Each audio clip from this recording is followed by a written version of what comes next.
Hey guys, welcome back to the channel. My name is Tosh Customs, and today we'll be looking at my custom Robin Beyond figure, which is based off of the Spider-Man Night Monkey suit. This was a super cool figure because I've never worked with the Night Monkey body before. I've seen some people make some versions of Robin off of it, but I never expected to make a Robin Beyond figure. I honestly didn't even know who Robin Beyond was up until the customer who commissioned this figure offered up the idea. And it turns out to be a very cool design. We got to tweak some things, some elements of the design that we didn't like or we didn't think fit with the suit very much. And I think we came up with a very, very cool look and design that still stays true to the source material, which is all the stuff I love to do, as you guys know. So let's just dive into it. We'll start with the accessories first. So I'll put the figure off to the side. I'll pop off the head and we'll take a look. So starting with the head here, this is the head for Robin Beyond that I made based off the Tom Holland unmasked head sculpt. The customer said he really liked the hair as is, and I have to agree with him. At first, I wasn't sure, especially since the hair kind of comes over this side more. I was I was kind of trying to figure out how am I gonna like sculpt this mask because it's uneven. So I'm gonna have to make them have even measurements, but give off the illusion that the hair is overlapping this side of the mask. So I had to make sure that like the thickness of the mask and stuff like that was done in such a way that I could drag it up to this side, and you wouldn't feel like there was a huge difference. So that was a little bit interesting, but just yeah, it turned out really well. I like the messiness of the hair. It definitely gives off a boyish, the boy wonder type look in that way. It definitely feels like a teenager. The original Tom Holland head sculpt, though, is like a battle damaged look. He has a bunch of cuts and he's kind of frowning. And so the customer was saying, could we sculpt a smirk? And I was like, ooh, that's going to be tough. Expression is very, very tough to capture. But I think I was pretty successful in catching a kind of smug half smile. Maybe he's just kind of chuckling, chortling, laughing to himself just a little bit as he flies through the air. A little bit of some self-confidence in there, hopefully. So what I had to do for that is I had to just kind of shave down the sides of the mouth a little bit. And then after that, I put some new sculpt on either side. And then I have these wax carving tools, which have these rubber tips. So I'm not using hard metal, but I'm using rubber, so it kind of moves and bends. And so I had to smooth out the sides, and then I had to so that it felt all even around the face. And as you can see, if it focus, you can see pretty even lines all the way around. Very, very smooth transitions between what was originally the face and then the new sculpt. But I used those rubber tools so that I could get those really smooth lip lines, because lips don't have hard angles. Everything is a soft edge. And so to get that look of the mouth without making it look too boxy and too sharp. So that took a lot of work as well, but I'm very, very happy with how it turned out. The hair itself was done in I feel like the lighting's a little off. Maybe if the focus is better. There we go. That is a little better, I think. You guys tell me what you think. This is making the hair look grayed out now. It's not gray. It has brown. But it's, yeah, I don't know why my lighting feels weird today. Literally nothing has changed. Let me turn off the autofocus. Oh, that right there looks fine. You can see the brown in it there. I can't explain it. I don't know why it's messing up. But anyways, a glossy black underneath so I can get those layers, maybe a little bit of sweat. Hair isn't really matte. Hair has a shine and a sheen to it. So I like to use glossy undertones, or just like a glossy undertone paint, whether that's brown and then you kind of like develop blonde hair over it, or it's black to build more of brown hair over it. But yeah, using that so you get that more natural hair shine to it. And then some like leather glossy black, as well as some matte brown. Sorry, did I say leather glossy black? Leather glossy brown, as well as some matte brown over the top, just to get some of those different shades, some of those layers into the hair. But yeah, very, very proud of this head sculpt. I was very, very intimidated by sculpting that smirk, but it turned out all right. The other thing we have are his hands. All the hands are painted in a similar fashion because he has two different patterns on the fingers for the gloves. I decided to actually kind of set those off with two different colors. And we do use this gray elsewhere in the suit design. And so I felt pretty comfortable with using this gray here. But yeah, so you can see it's two-toned and they're all painted in that style. The sets of hands we are using the like open palm hands, and I do love the little, oops, sorry for the camera shake. I do love the little Spider-Man piece in there. It almost looks like a repulsor Iron Man glove. We are also using the web grasping hands, and then I have the fisted hands on the suit. So the only ones we are not including are the Spider-Man, you know, the thwipping hands, because obviously Rob and Beyond wouldn't need those. So coming to the figure now, let's talk about what we did.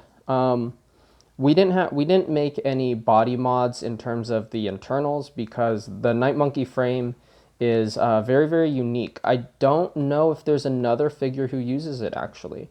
The only one who I'd be willing to guess maybe uses this frame is Doc Nocturnal, because of the way Doc Nocturnal's boots are applied. But I can't say that for sure because I don't own one.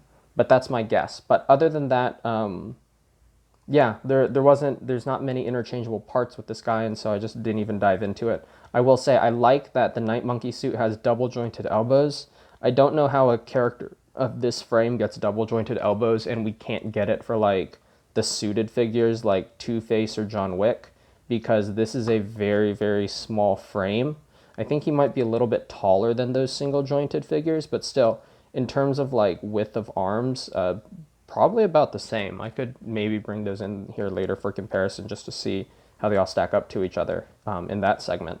But yeah, just a small comment off to the side there. But here we have the Rob and Beyond suit. The original Night Monkey figure wears like a vest all around the torso, and it kind of makes him a little bit chunky on the sides, and they use the belt to hide that layer, because this whole suit is one layer here, but then he has like a vest piece over the front, almost similar to how they did the Netflix Daredevil figure, kind of in that style. And so we ended up cutting off that vest, and then I just cut out the chest piece. And so, as I adjust the, and so I just cut away the chest piece, and I'm glad I got it to be very, very clean. I got some new fabric cutting scissors, and they worked wonderfully. But yeah, as you can see there, cut that out, glued it to the body, so that we didn't have to worry about that anymore. And so that really slimmed down the sides of the figure, which makes the frame make a lot more sense, because by using the belt to hide it, he was, you know, the silhouette of the body was like out here, and then you'd come to the belt and it would jut out farther, and then you come to the legs and it would tuck in significantly. And, you know, at the end of the day, it's not a big gripe, but it's just something I noticed, and the customer didn't like it either. So we ended up slimming all that down, and it looks great now. And I like that the abs show through the suit. I appreciate the musculature there. I feel like some of our Batman figures could maybe take advantage of that somehow. I know the material that we're using is different, but I do like that effect. And so then besides that, the suit has remained unaltered besides that change. Talking about the paint, this red, as well as, yeah, basically all the paint I've used on the suit is all Angelus leather paint. It's great for flexible suits. You know, it's designed, its primary design is actually for customizing shoes, but because it's designed for that, it's incredibly, incredibly crease proof. It doesn't crack. It's a very soft, flexible paint. I have no idea what technology they're using to make it, but I mean, it's some great stuff. I recommend it to everyone. I use it in all my Mezco figures. Whether it be for actual fabric soft goods or even if it's for plastics, because for plastics, you know, there's still chipping. You want that flexibility still in it. You don't want that dry, crackly paint look. And so it just brings a very nice sheen, as you can see that in the light, and two, a very durable quality. So we have this red here. All of this has been hand painted, by the way. We're just hand painting over the rubber sections. And as you can see, as I talked about earlier, I am still utilizing that gray in the suit. And it also semi-matches the gray in the neck. And so we're trying to connect all those colors together. The gray on the neck, gray on the shoulder, gray on the hands. I was thinking about adding gray in the boots, but honestly, the boots look great as is. I will say I am using model color forest green for the shoulders as well as the lining on the boots. And while this is not fabric paint, it is also very durable. I've fiddled around with this figure a lot and I haven't seen any signs of it cracking, and so that's good. I was a little bit worried about that since it is not directly designed for fabric, but it's holding up just fine, and so we ended up using it because it's a perfect color. It's honestly that perfect robin forest green, but it's not, it's not too dark, so it works out very nicely. But yeah, all the fabric stuff is hand painted. Coming down to the gauntlets here, the gauntlets have not changed. They were black and they're perfectly fine black, but what we have done is we've added these little tabs here, or I guess maybe not so little tabs. And so what these will do, if my camera focuses, there we go. What these will do is these will be tabs for the wings, and these are the exact same tabs that the McFarlane Batman Beyond figure comes with. And so just, taking that technology and applying it here. And what I had to do to get these to attach is I sanded down the edge of the gauntlet and I sanded down the edge of the tab so that there was a little, they were a little rough, and that just gives the super glue some extra grip. If you're doing a smooth surface on the smooth surface, you're just hoping that the super glue binds it together, but having some grit in there gives it some point of, gives it some points of maybe, I don't know if it's friction. I don't know what you'd call it, honestly. It's kind of like Velcro. Velcro has the hooks that it has to hook around the fabric. So we're just creating those connection points, really. So I did that on both sides, and I'll show that off a little bit later. I did actually, a lot of this suit though, it was a matte black before. So like these parts here, as you can see how they're shinier versus like some of this other rubber. Originally it was all sort of a matte color, and I decided to set off some of these pieces, one so that they would match the chest piece, because I did paint the chest piece with the leather black, so it has a little bit of a glossy look to it, but then it also helps define where the armor is versus the rest of the suit. So as you can see, the rest of the fabric suit, in here, and even so, and even this rubberized texture around the crotch area and on the arms, I wanted to leave that unpainted because so that it shows the undersuit fabric out more. But then these full, rubberized pieces here, I painted them with that Angelus leather black. We get some of that gloss varnish. And so now you're getting this two-toned look in the suit. And so, you have all this sort of more armor design up here, all with that gloss varnish, some more armor design down below with that gloss varnish. It just breaks up the design. If everything was monotone, it just wouldn't look as good. And a big reason why it wouldn't look as good is due to the fact that you wouldn't be able to see where stuff starts and stops. Visually, even though matte black to gloss isn't a lot, in posing, in different lights, as he's getting movement, you're going to be able to see that. And that's really important. So that's very nice. Also, this figure is incredibly flexible. Mezco used great materials on this guy.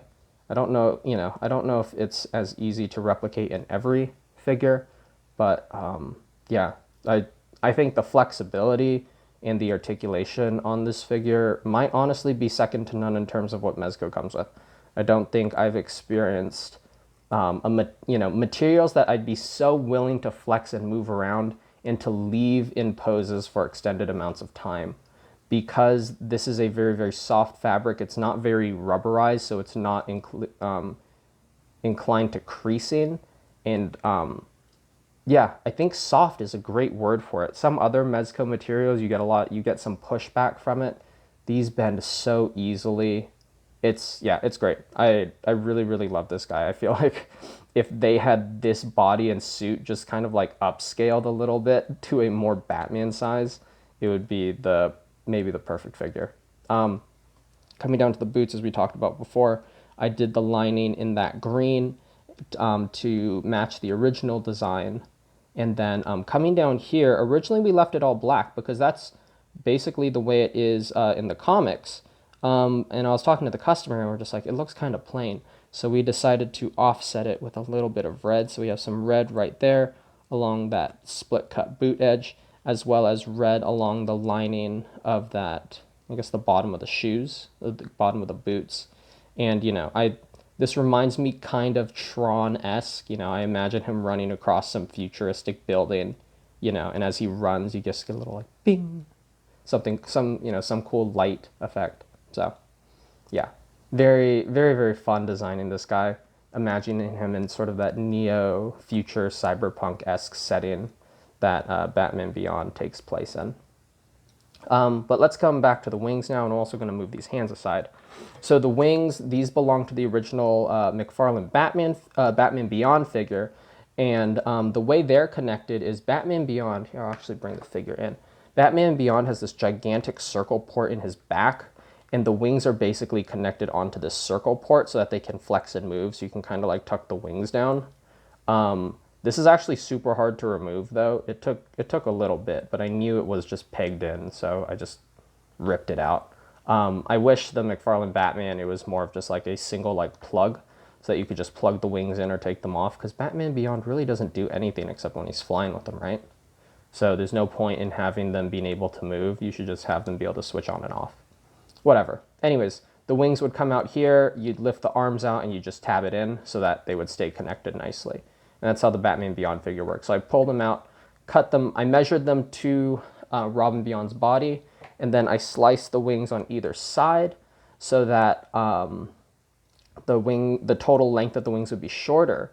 And then because they were shorter, I actually sketched out and cut new bat wing lines so that we have new edges here to fit Robin Beyond. So to look at how these tab in, I'm just going to pull the arm out since that's how we want it to be posed eventually.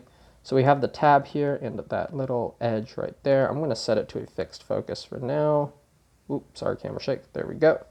So all I'm going to do is I'm going to take the tab, line it up, and then just push it on over. And it's a decent little connection right there. You don't have to push it all the way. You just have to kind of see it maybe just pop over slightly above the edge right there. And that's all you need. I mean, you can push it in deeper, but just because of the elbow, it doesn't really want to push much farther.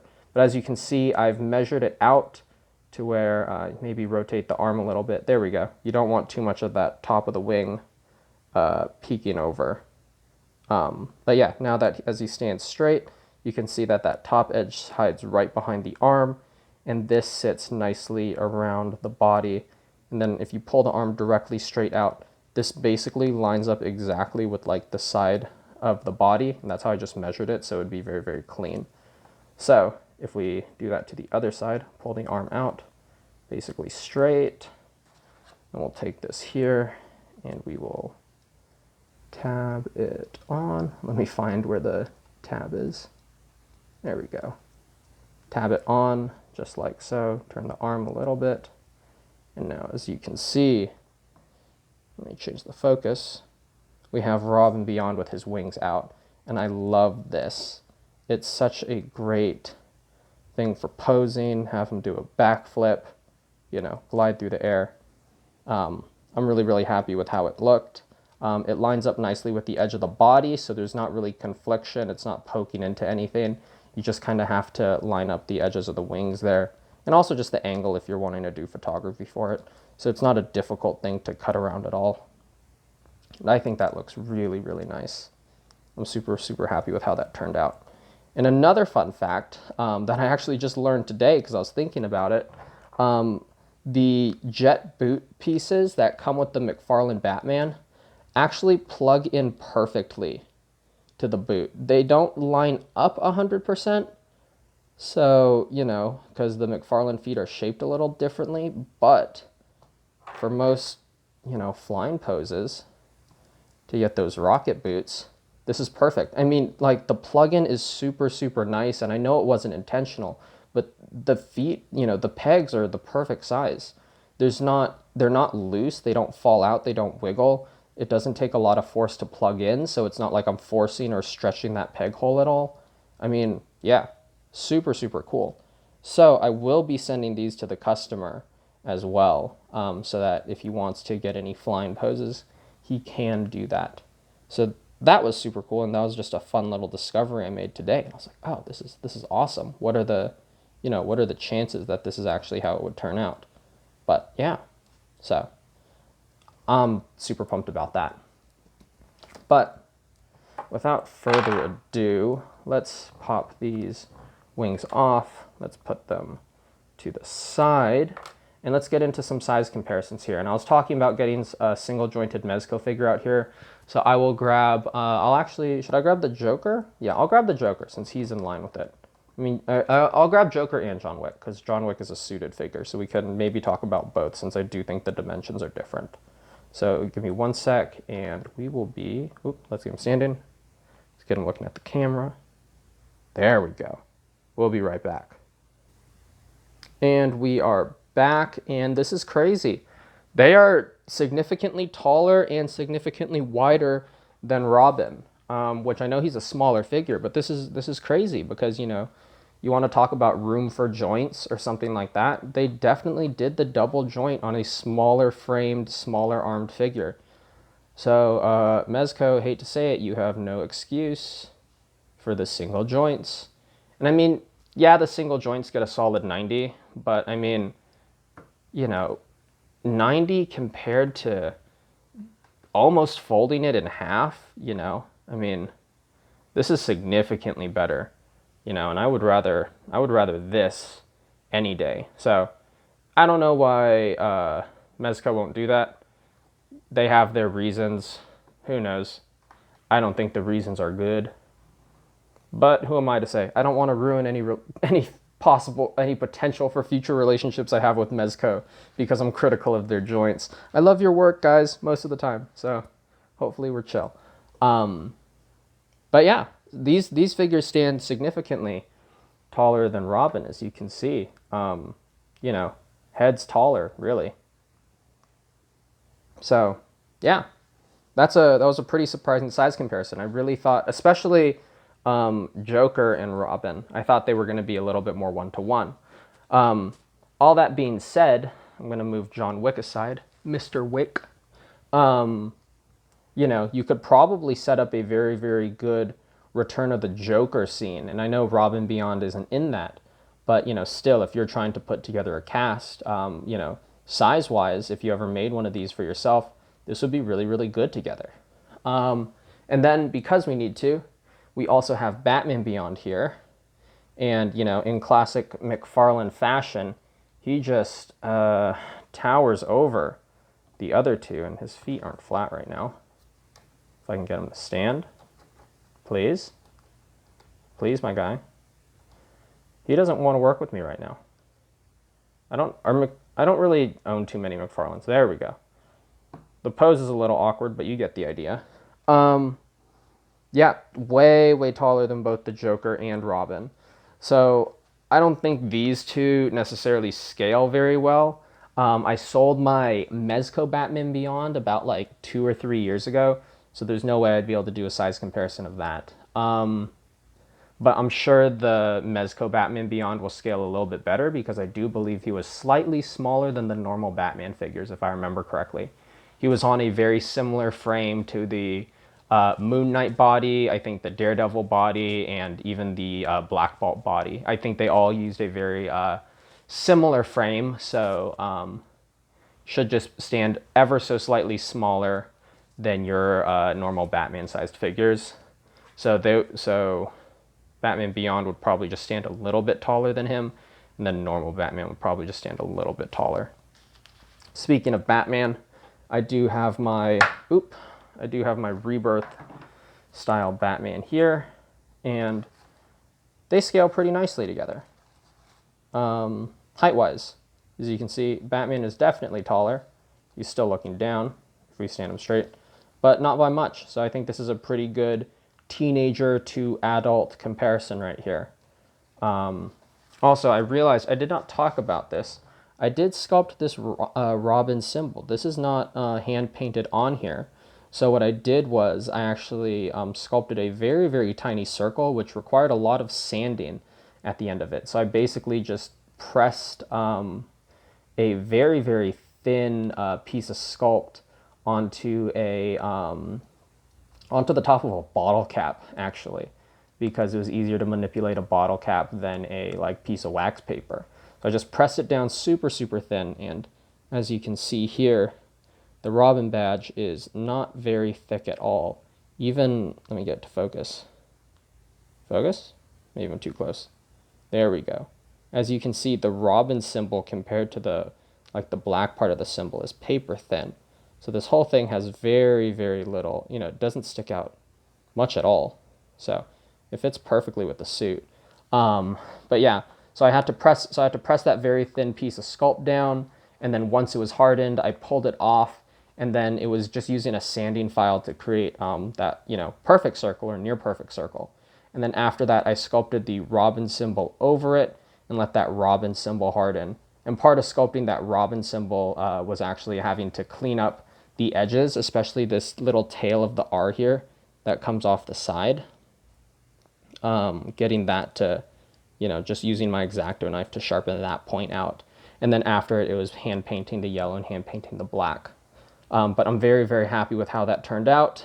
I also didn't talk about the belt much. This is the Night Monkey belt flipped upside down. I had to cut and make some alterations to it so that it would hold a little bit tighter to the body, because originally before it was designed to have that vest under it. So I had to tighten up the belt as well as flip it upside down.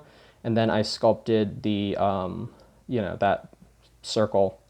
I don't even know, I guess it would be a belt buckle maybe. I had to sculpt that belt buckle in the middle, and then just painted the chrome silver tabs around the sides. So yeah, really, really fun character here. Really, really great design. And yeah, I'm glad I was turned on to this figure, because I've made Blight before. I have not worked on a Batman Beyond, but I do love Batman Beyond. I just actually bought I'm coming short on his name now. Batman Beyond character with the sound powers, or vibrational frequency powers. I forget his name offhand, but I did pick that up recently. I just saw him at Target, and I was like, that's a cool design. People seem to like him, so I bought it. And yeah, McFarlane will also be coming out with a Blight either later this year into 22. So some very, very cool potential for Batman Beyond fans. So, if you like Robin Beyond in that universe, maybe take a crack at making this guy. In terms of pricing, the Night Monkey figure isn't very expensive. I think he's still available in most places, because apparently he just didn't sell well originally. And he's like $95 or something. And it's a Mezco. It's either a PX Previews or it's a Mezco exclusive. And so the price point is good. The overall assembly shouldn't be too difficult for most amateur customizers either. The biggest thing is really getting that head sculpt right. That took a ton of time, as well as that symbol. Those two were real pains to get down. And then you also just have to make sure you cut the wings evenly.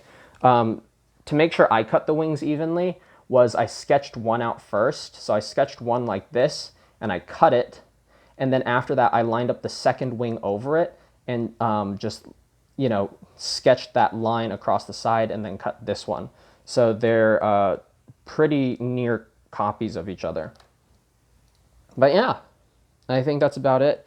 Thank you for watching the review. I hope you enjoyed it. I hope you, maybe learned a little something. And yeah, that's all I think that's all I have to say for this guy. As always, if you have enjoyed this video in any way, please support the channel. Please drop a like. Please drop a comment of maybe anything you found interesting or anything you'd like to know more about. subscribe if I haven't said that already. And if you want to see the stuff I'm currently working on, as these reviews, only come out when I have a finished product. If you want to see more of the work in progress and the steps I'm taking, check out my Instagram. It is Tosh_customs. I have my username inside the description of this video. And if you want a direct link, it is in the About section on my channel. And yeah, I think that's about it. So I will catch you later. Hope you all have a wonderful day. Take care.